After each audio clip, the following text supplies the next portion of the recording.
Let's talk about the Financial Economics Seminar, which is an event organized by Financial Economics Institute Africa with the aim of leading meaningful discourse on economic issues that affect developing economies. This morning in the studio with me is Stika, the Deputy Finance Minister, to discuss all the nitty-gritty about this event, what's in it, when it's happening, and all that. Welcome to the program.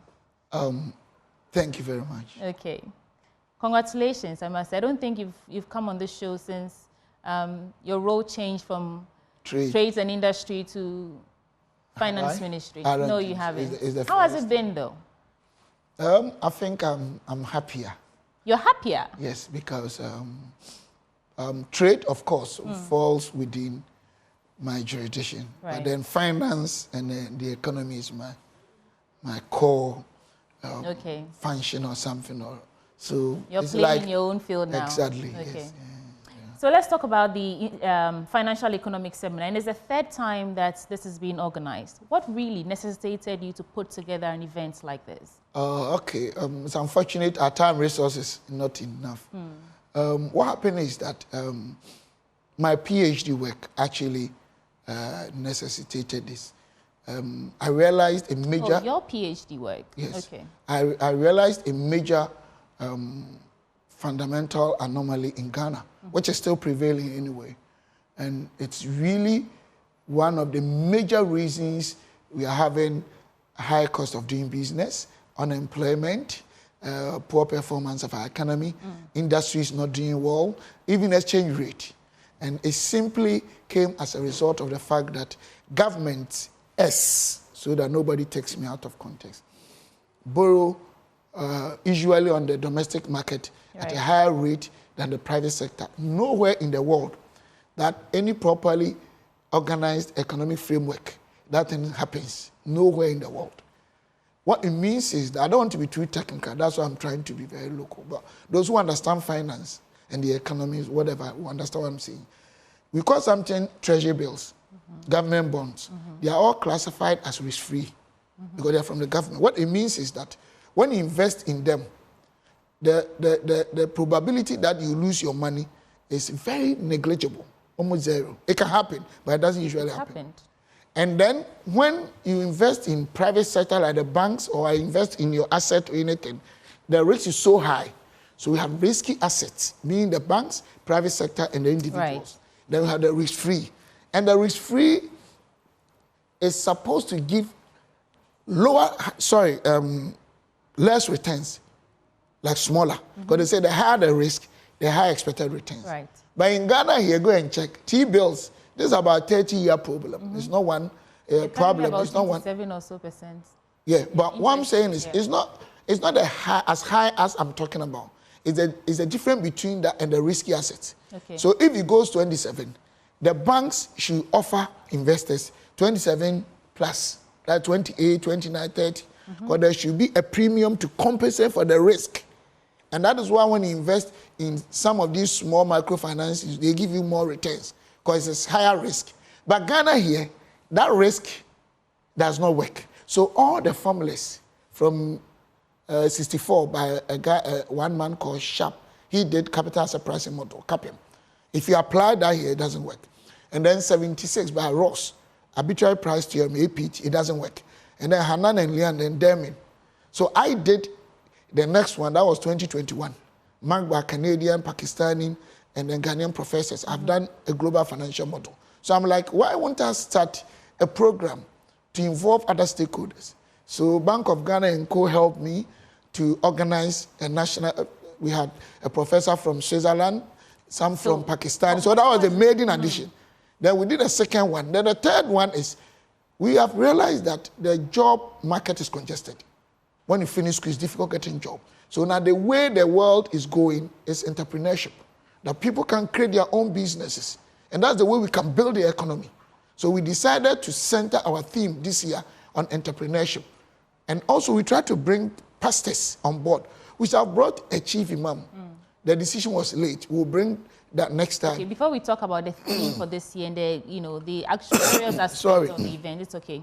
Would you say that the first 2 ones you've organized so far have been productive? Very. How would you what's indicators would you give me that those two seminars have been successful, or they've produced some what we results? can say is that a lot of people, in terms of mindset, understanding even investment on our market, the differences between risk-free and that, and the challenges confronting us, a lot of them. In fact, we had the 2 halls were full. International Conference Center, it was COVID season, but it was full. And we had people from the banking sector, different places. It was live on air. We had about 100,000 people ongoing live watching. I hope you understand what I'm saying. But you see, changing some of these things, it takes time. Okay. And we think we have been able to develop a lot of things out of the models. Now we want to go into entrepreneurship. Let people understand the need to get into their own businesses, and also the country to support entrepreneurship. Hence the theme for this year, exactly. Entrepreneurship. But I wanted to bring just a dimension. We are bringing some of the religious leaders on board because we also want to find out, we think attitude, mindset has been very dysfunctional. We think it's something trivial. So we want to see that, okay, if you're a man of God, if you're a Christian, if you're a Muslim, how does it impact your relationship or contribution to building your own country and society?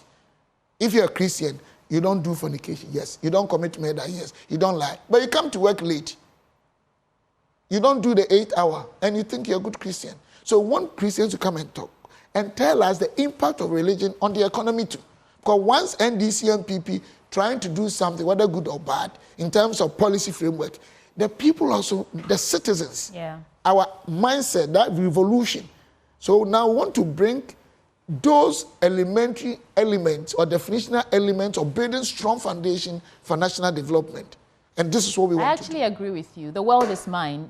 Who was it that said, as you think, so you are. As a man thinketh, so you are. So if we're focusing on resetting the mindsets of the people, then we have a chance at actually gaining something. Which brings me to the theme for the entrepreneurship, a functional element for economic growth and stability of developing economics. What should we expect out of this theme? What we expect is first to understand these parameters well. Developing economy, why is it important?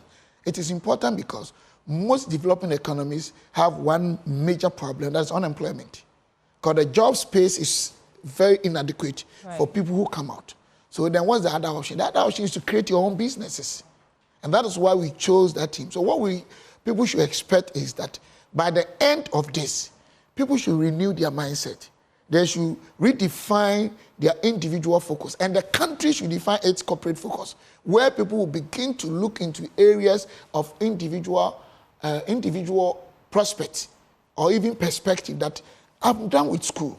Why can't I start something on my own? Because the job space is more exactly. This is where we want to go. This is where we want to go. And this is happening on the 31st of July at Accra International Conference Center, starting at 9 a.m. Yes. Who can attend? In fact, it's free. Okay. Everyone along the social stratification, whether you are poor or rich, whether you are a child, you are grown or not grown, whether you are short or tall, whether you are from north or south, anywhere. Once you have time, it's good that you come around. And I hope that the media will propagate it well. Yeah, we are doing our best. And who are some of the speakers? You yourself, Dr. Stephen Amwa, you're part of the keynote speakers. Who else is? My minister is coming. Okay. He will give the keynote Dr. address. Mohamed Aminadam. Yes. And then Professor Adibanji. Okay. In fact, she is the first female professor in statistics. I mean, she's a Nigerian, but a Ghanaian now. And then we have the, CAC?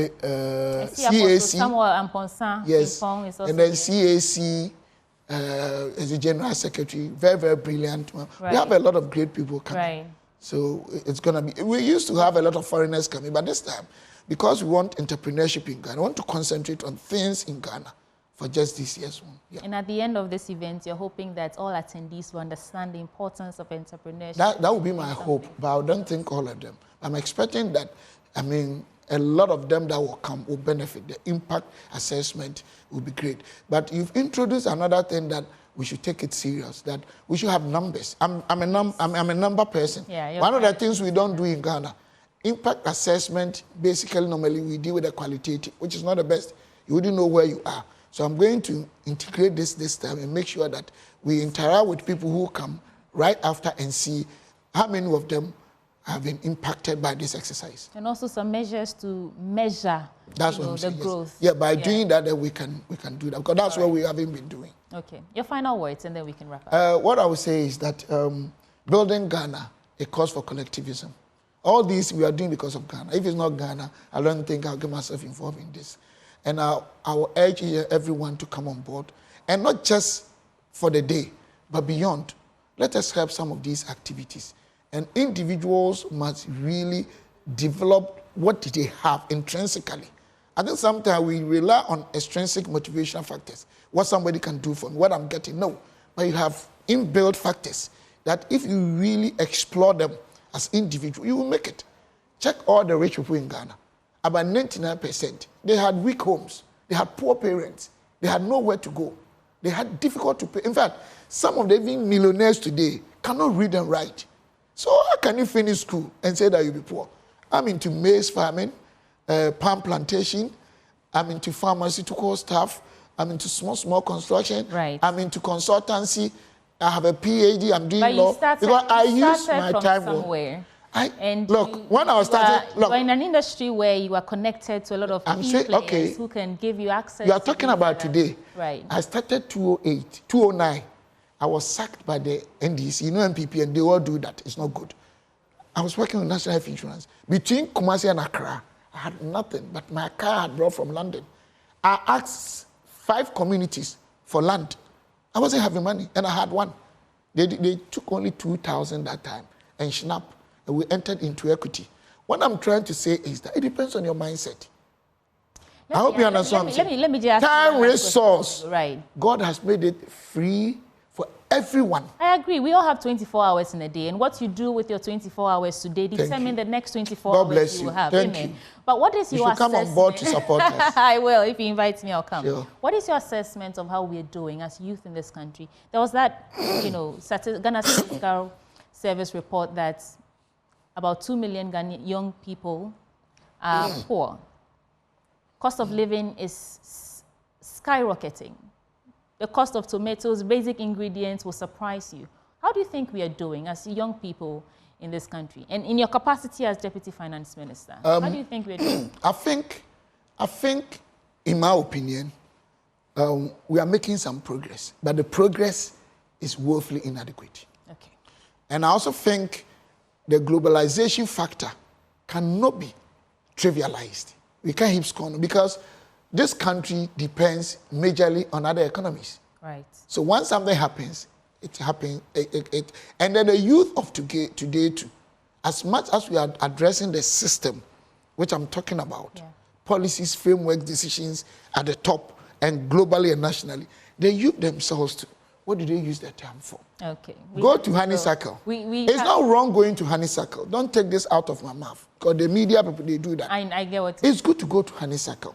Look at the white people, the youth. Normally weekends, they go out, but Monday to Friday. But these young people... But if we are working, we do have to go. But if we are working Monday to Friday, Saturday, Sunday, you need to distress. That's what I'm saying. Oh, you don't get my point. That is, I agree. Saying what we use our time for. I'm saying the developed economies, Monday to Friday, they work. Weekends, they have fun. It's important. Okay. But we have some of the young people, my sister. Here in Ghana, who don't... Monday, Tuesday, because Friday. There's nothing to do. But nothing, because they don't want to find something to do. Stephen Amma, we have to... I said this nice thing. That one, you don't want to help them.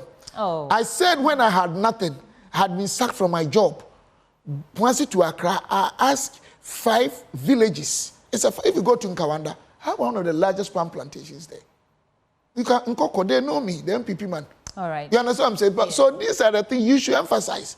Who should find? Look, Proverbs 10:4. What does it say? It says that lazy hands make a man poor, but diligent hands bring wealth. This thing that we are going to do will be on social media, YouTube. How many youth? We have to go. How many? I'm ending with this. How many youth will go and read it? But see the bad stuff on social media. Most of them will read. Dr. Stephen So let's also advise the Deputy Minister for Finance. Thank you for coming. It's a big pleasure. On the back of the financial. Sorry, my voice is gone. No, it's okay. Happening on the 31st of July at the Accra International Conference Center. There's still more coming your way on the AM show. Stick and stay.